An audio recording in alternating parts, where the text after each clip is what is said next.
আমরা রাজনৈতিক নেতাদের একেবারে মানে সাদা কালোতে বিচার করি না, যে ঠিক আছে উনি করে ফেলেছেন, তবু এই সুযোগটা তো কেউ কেউ নেয়, উনি সেই সুযোগটা নিচ্ছেন, যে আগেও নিয়েছেন, এখনো নিয়ে চলেছেন, যে যাই করি না আমাকে খুব একটা বেশি কিছু করা হবে না।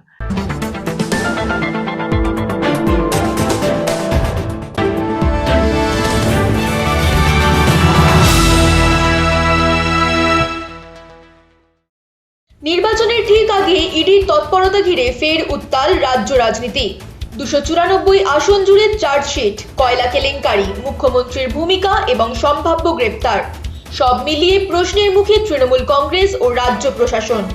এই পরিস্থিতি কি আইনি প্রক্রিয়া নাকি রাজনৈতিক কৌশল?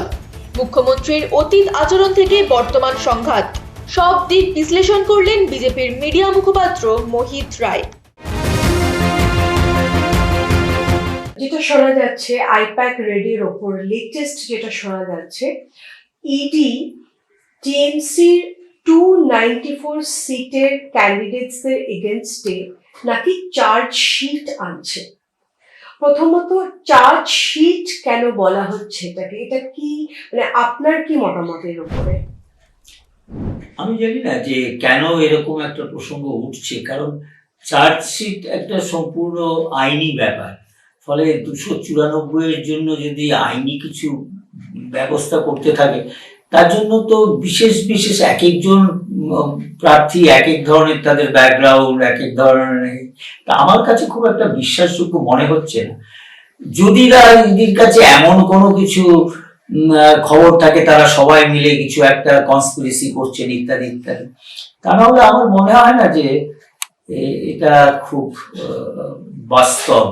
এবং বিষয়টা তো বিচার ব্যবস্থার কাছে গেলে তো আরো অনেক দিন গড়াবে। তাহলে অভিষেক ব্যানার্জি কয়েকদিন আগে বলেছে সেন্ট্রাল চেষ্টা করছে ইডিকে দিয়ে বিরোধী দলের কণ্ঠরোধ করা আর ইসিকে দিয়ে ভোটাধিকার ছিনিয়ে নেওয়া। আপনি কি বলবেন এ ব্যাপারে? একজন বিরোধী নেতারা এগুলো বলে থাকেন, আমার ধারণা যে এটাকে খুব গুরুত্ব দেওয়া উচিত না। মানে যে কোনো রাজনৈতিক দল যখন বিরোধীতে থাকেন এগুলো করা হচ্ছে। প্রথম কথা হচ্ছে যে ইসির আমাদের এখানে ইলেকশন কমিশনের যা আছে তাদের সেরকম খুব বেশি ক্ষমতা নেই। এসআইআরও একটা সরকারি কাজ, ব্যুরোক্রেটিক কাজ মাত্র। আর ইডিকে দিয়ে সবাইকে করে নেবে যদি এরকম কেউ মনে করেন, তাহলে তো মনে করতে হবে যে তার দলের এই মানে যাদের প্রার্থী হবেন বা গুরুত্বপূর্ণ করে তারা নিশ্চয়ই খুব দুর্নীতিগ্রস্ত। হ্যাঁ, তাহলেই তাদের ভয় থাকবে। আমার মনে হয় এগুলো একজন বিরোধী নেতাদের এগুলো বলতে হয়, তাই বলছেন। খুব একটা গুরুত্ব আমি অন্তত দিতে রাজি না। রেড নিয়ে কারেন্টলি আমরা যেখানে দাঁড়িয়ে রয়েছি, হাইকোর্টে ইডির অ্যাডজার্নমেন্ট নিয়েছেন, আর সুপ্রিম কোর্টে ED versus Mamata Banerjee as president of all India Trinamool Congress fight করছে। আমার প্রশ্ন, আপনার কি মনে হয় আইনত এবার কি হতে চলেছে? এটা কি শুধুই সময় কেনার ব্যাপার চলছে? আমার মনে হয় যে তৃণমূলের দিক থেকে তাদের কাছে এটা সময় কেনা। কারণ আমাদের এখানের যে অবস্থায় আছে বিচার ব্যবস্থা, হট করে কাউকে দোষ দিয়েও লাভ নেই, এটা সব কিছুতেই সময় সাপেক্ষ। আমরা তো দেখেছি এক একজন, মানে ধরুন জয়ললিতাকে 20 বছর ধরে তার মামলা চলেছে, তারপর উনি কনভিক্টেড হয়েছেন, হতে হতে উনি মারাই গেলেন। তো আমি এই আইনি ব্যাপারটাতে, এবং পশ্চিমবঙ্গের নির্বাচন যদি হয়, আগামী 2 মাসের মধ্যে নির্বাচন, এর মধ্যে খুব একটা বড় কিছু বিচার প্রক্রিয়া থেকে কোনো কিছু আশা করাটা খুব ঠিক হবে না। এই যে প্রক্রিয়াটা চলছে, আমি যদি সম্ভাব্য 3টে সিচুয়েশন আউটকাম মাথায় আপনাকে প্রশ্ন করি যে কোনটার বেশি probability? 1, arrest of chief minister; 2nd, governor's rule in the state; আর 3rd, arrest of ED officials. এই 3টের মধ্যে কোনটা আপনার মনে হচ্ছে আজকের দিনে দাঁড়িয়ে কম্পারেটিভলি সম্ভাব্য বেশি, এবং কেন সেটা আপনার মনে হচ্ছে? আমি খুব একটা সম্ভাব্য 3টের মধ্যে একটাও মনে করছি না। তার কারণ এই পুরো ব্যাপারটা হবে রাজনৈতিক সিদ্ধান্ত।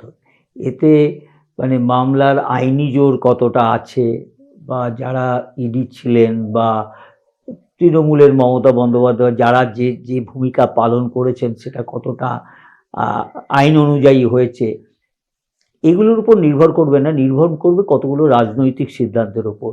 সিদ্ধান্তটা দু তরফ থেকেই, যে একটা কেন্দ্রীয় সরকার কিছু সিদ্ধান্ত নিতেই পারেন যে তাদের একটা প্রক্রিয়া চলছে অ্যাপার্ট ফ্রম পলিটিক্স, তাতে কেউ এরভাবে বাধা দিচ্ছেন, সে মুখ্যমন্ত্রী বা যাই হোক।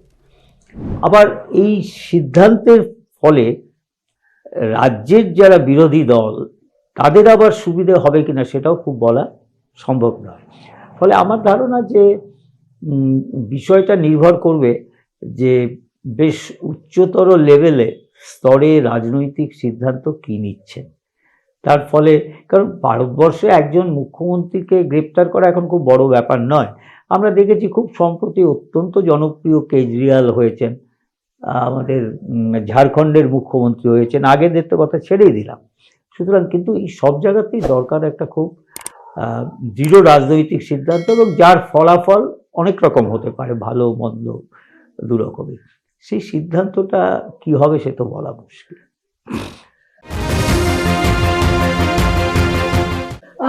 কোথাও কি আপনার মনে হচ্ছে মমতা ব্যানার্জি নিজে চাইছেন যে অ্যারেস্ট হোক, যাতে সিম্পথি ভোট ব্যাংক সুইং করে ওনার উপর? মমতা বন্দ্যোপাধ্যায়, আমি তার যতই বিরোধী হই না কেন, তার রাজনৈতিক যে প্রজ্ঞা বলবো সেটা খুব কে অবহেলা করা ঠিক হবে না। উনি যেভাবে এর আগের এক নির্বাচনে ভাঙা পা নিয়ে ঘুরতে শুরু করলেন, এরকম বিভিন্নভাবে তিনি করেন এবং বিভিন্ন, সুতরাং এটা তার হিসেব নিকেশ কি করা আছে, এবং দরকার হলে তুমি যদি গ্রেপ্তার হতে চান, আমার ধারণা এইটা যেমন একটা নাটক করলেন একটা প্রাইভেট কোম্পানির অফিসে, হ্যাঁ কিছু থাকতেই পারে, ধরা যাক তৃণমূলের কিছু কাগজপত্র আছে, আমি মেনে নিলাম, তার জন্য একজন মুখ্যমন্ত্রী তারপরে মুখ্য সচিবকে নিয়ে চলে যাবেন, এই ভাবা যায় না, কিন্তু মমতা এটা করতে পারেন। সুতরাং আমার ধারণা যদি মমতার এটা মনে হয়, আরো বড় নাটক কিছু করবেন। আপনি বলছেন মমতা ব্যানার্জি বড় নাটক কিছু করবে। আমার প্রশ্ন এইখানে, সে রাজীব কুমারই হোক বা নারদা কাণ্ডই হোক, এবার আইপ্যাক হোক, এই বিভিন্ন ধরনের সময় আমরা দেখেছি মমতা ব্যানার্জি আইনকে হাতে তুলে নিয়েছে এবং যে কাজটা করেছে সেটা আইনের এগেনস্টে যায়, সেটা কনস্টিটিউশনের এগেনস্টে যায়। এটা কিন্তু ওনার অভ্যেসে দাঁড়িয়ে গেছে কোথাও একটা। না, আমার মনে হয় যে উনি এই রকমভাবেই ওনার রাজনৈতিক ক্যারিয়ার তৈরি করেছেন। এই যেমন ধরুন এই সিঙ্গুর আন্দোলনের সময় যা যা করেছেন, বা বিধানসভায় ওনাকে যখন আটকা ছিল, বিধানসভা ভাঙচুর করেছিল, কিংবা একের পর বাদ পার্লামেন্টের স্পিকারের ওপর উনি কাগজপত্র ছুঁড়ে মেরেছিলেন। সুতরাং উনি দেখেছেন যে আমাদের ভারতীয় গণতন্ত্র কিছুটা ব্রিটিশ গণতন্ত্রের এতেই চলে বলে আমরা রাজনৈতিক নেতাদের একেবারে মানে সাদা কালোতে বিচার করি না, যে ঠিক আছে উনি করে ফেলেছেন, তবু এই সুযোগটা তো কেউ নেয়, উনি সেই সুযোগটা নিচ্ছেন, যে আগেও নিয়েছেন এখনো নিয়ে চলেছেন, যে যাই করি না আমাকে খুব একটা বেশি কিছু করা হবে না। এখন এটা সিদ্ধান্ত নিতে হবে অপর পক্ষে, যে কোথায় তারা মনে করবেন যে এবার লক্ষণের গণ্ডি রেখা উনি পেরিয়েছেন, এবং সেখানেই আমার ধারণা সবচেয়ে গুরুত্বপূর্ণ সিদ্ধান্তটা হবে। ইডি দাবি করছে যে এই রেডটা হয়েছে কোল স্ক্যামের উপরে। এখানে আমার দুটো প্রশ্ন আপনার কাছে। এক, কোল স্ক্যাম 2021-এর ঘটনা, তারপরে যা ঘটেছে সেটা নিয়ে আমরা রিসেন্ট পাস্টে কিছু শুনতে পারিনি। হঠাৎ করে আসন্ন নির্বাচনের আগেই ইডি পৌঁছে গেল, বিনা নোটিসে ইডি পৌঁছে গেল প্রতীক জেনের বাড়িতে এবং অফিসে, এবং রেড করলো কোল স্ক্যামের উপরে।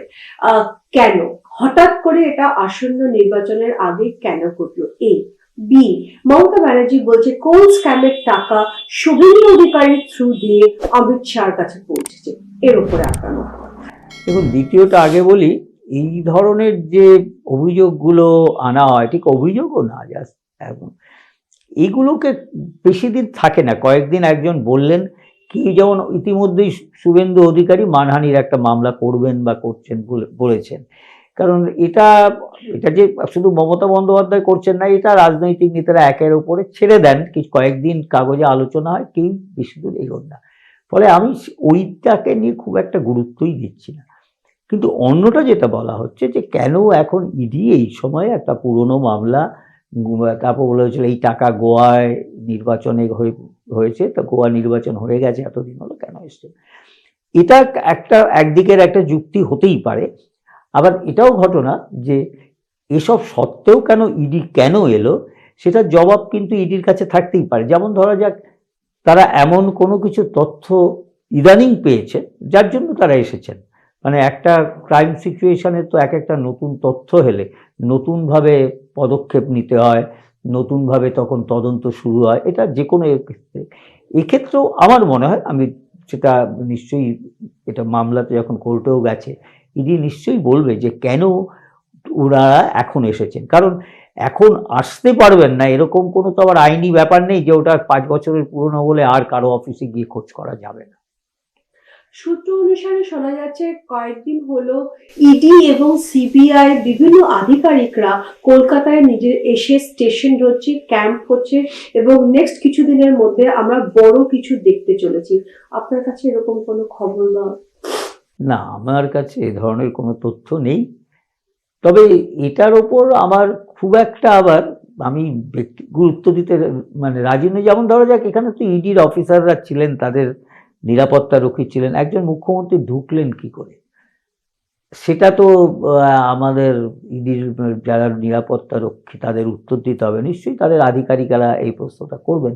তবে আমার মনে হচ্ছে যে দুর্নীতিগ্রস্তদের গ্রেপ্তার, কালো টাকা উদ্ধার, এসবের দিক থেকে এগুলো নিশ্চয়ই খুব গুরুত্বপূর্ণ, প্রয়োজনীয়।